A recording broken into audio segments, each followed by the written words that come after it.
ನಮಸ್ಕಾರ ವೀಕ್ಷಕರೇ, welcome to my YouTube channel Kavitha's kitchen.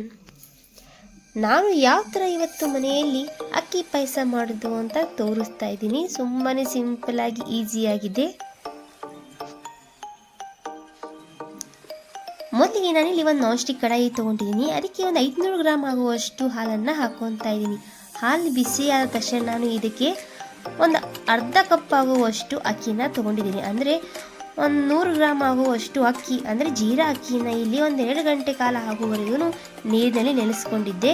ಹಾಲು ಕಾದ ನಂತರ ಅಕ್ಕಿಯನ್ನು ಹಾಲಿನಲ್ಲಿ ಮಿಶ್ರಣ ಮಾಡ್ತಾ ಇದ್ದೀನಿ. ಇದನ್ನು ನಾವು ಗಂಜಿ ಆಗೋ ತನಕನೂ ಹಾಲಲ್ಲಿ ಬೇಯಿಸ್ಕೋಬೇಕು. ನೀವು ಬೇಕಂದ್ರೆ ಇಲ್ಲಿ ನೀರನ್ನು ಹಾಕೋಬಹುದು, ಆದರೆ ಹಾಲಿನಲ್ಲಿ ಮಾಡೋದರಿಂದ ಟೇಸ್ಟ್ ಸ್ವಲ್ಪ ಸಖತ್ತಾಗಿರುತ್ತೆ. ನೋಡಿ, ಮಿನಿಮಮ್ ನಾನು ಇದನ್ನು ಅರ್ಧ ಗಂಟೆ ಕಾಲ ಆಗುವವರೆಗೂ ಗ್ಯಾಸ್ ಲೋ ಫ್ಲೇಮ್ ಮಾಡಿಕೊಂಡು ಅಕ್ಕಿಯನ್ನು ಬೇಯಿಸ್ಕೊಂಡಿದ್ದೆ. ನೋಡಿ ಎಷ್ಟು ಸಾಫ್ಟಾಗಿ ಗಂಜಿಯಾಗಿ ಬಂದಿದೆ ಅಂತ. ನಂತರ ಇದಕ್ಕೆ ನಾನು ಒಂದು 3 ಟೇಬಲ್ ಸ್ಪೂನ್ ಆಗುವಷ್ಟು ಕಸ್ಟರ್ಡ್ ಪೌಡರನ್ನು ಹಾಲಿನಲ್ಲಿ ತೆಳುವಾಗಿ ಮಾಡಿಕೊಂಡು ರೈಸ್ನಲ್ಲಿ ಹಾಕೊತಾ ಇದ್ದೀನಿ.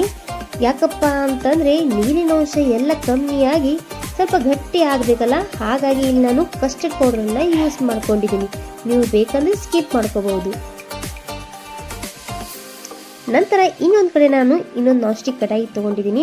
ಅದಕ್ಕೆ ಒಂದು 200 ಗ್ರಾಮ್ ಆಗುವಷ್ಟು ಸಕ್ಕರೆಯನ್ನು ಹಾಕ್ಕೊತಾ ಇದ್ದೀನಿ. ನಂತರ ಒಂದು 3 ಟೇಬಲ್ ಸ್ಪೂನ್ ಆಗುವಷ್ಟು ನೀರು ಹಾಕಿ ಇದನ್ನು ನಾವು ಪಾಕ ಮಾಡ್ಕೊಳ್ಳೋಣ. ಎಳೆ ಪಾಕ ಬರೆಯುವವರೆಗೂ ನಾವು ಇದನ್ನು ಹೀಗೇ ಕೈ ಆಡಿಸ್ತಾನೆ ಇರಬೇಕು. ನೀವು ಬೇಕಂದರೆ ಬೆಲ್ಲನೂ ಯೂಸ್ ಮಾಡ್ಕೊಳ್ಳಿ.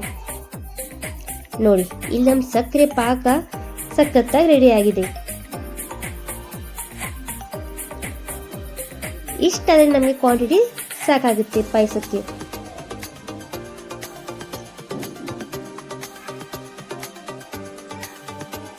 ನಂತರ ಇಲ್ಲಿ ನಮ್ಮ ರೈಸ್ ರೆಡಿ ಆಗಿತ್ತಲ್ಲ, ಅಂದರೆ ಪಾಯಸ ರೆಡಿಯಾದ ಮಿಶ್ರಣಕ್ಕೆ ನಾನು ಸಕ್ಕರೆ ಪಾಕವನ್ನು ಹಾಕೊತಾ ಇದ್ದೀನಿ. ಇದನ್ನು ಇನ್ನೊಂದು 10-15 ನಿಮಿಷ ಆಗುವವರೆಗೂ ನಾವು ಇದನ್ನು ಕೈ ಆಡಿಸ್ತಾ ಇರೋಣ. ವಾವ್, ಸಖತ್ತಾಗಿ ಫ್ಲೇವರ್ ಬರ್ತಾ ಇದೆ ವೀಕ್ಷಕರೇ.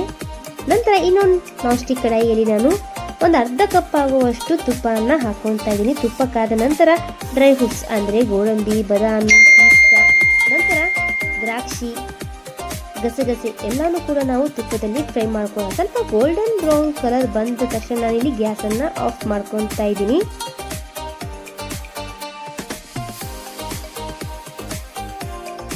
ನೋಡಿ, ಇವಾಗ ಇಲ್ಲಿ ನಮ್ಮ ಡ್ರೈ ಫ್ರೂಟ್ಸ್ ಚೆನ್ನಾಗಿ ರೆಡಿಯಾಗಿದೆ, ಅಂದರೆ ಗೋಲ್ಡನ್ ಬ್ರೌನ್ ಕಲರ್ ಬಂದಿದೆಯಲ್ಲ. ಇವಾಗ ಇಲ್ಲಿ ನಾನು ಗ್ಯಾಸ್ ಆಫ್ ಮಾಡಿಕೊಂಡು ಪಾಯಸಕ್ಕೆ ಹಾಕೊತಾ ಇದ್ದೀನಿ. ವಾವ್, ನೋಡಿ ನಮ್ಮ ಅಕ್ಕಿ ಪಾಯಸ ಯಾವ ಥರ ಕಾಣ್ತಾ ಇದೆ ಅಂತ. ನೋಡಿ, ಸಿಂಪಲ್ ಆಗಿ ಮನೆಯಲ್ಲಿ ನಾನು ಅಕ್ಕಿ ಪಾಯಸ ಮಾಡೋದು ಅಂತ ತೋರಿಸಿದ್ದೀನಿ. ಇವತ್ತಿನ ಈ ವಿಡಿಯೋ ನಿಮಗೆ ಇಷ್ಟವಾದರೆ ಲೈಕ್ ಮಾಡಿ, ಶೇರ್ ಮಾಡಿ ಹಾಗೂ ಕಮೆಂಟ್ ಮಾಡಿ. ತಪ್ಪದೆ ಬೆಲ್ ಐಕಾನ್ ಅನ್ನು ಒತ್ತಲು ಮರಿಬೇಡಿ. ನಮಸ್ಕಾರ.